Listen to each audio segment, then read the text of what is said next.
most important thing that you personally learned at Apple that you're doing it next? Good question.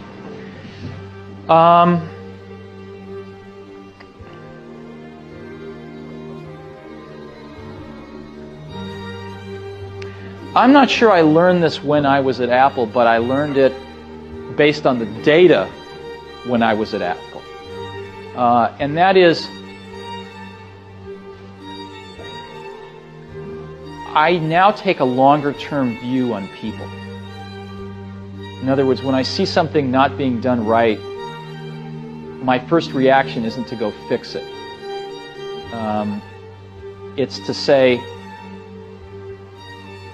we're building a team here and we're going to do great stuff for the next decade, not just the next year.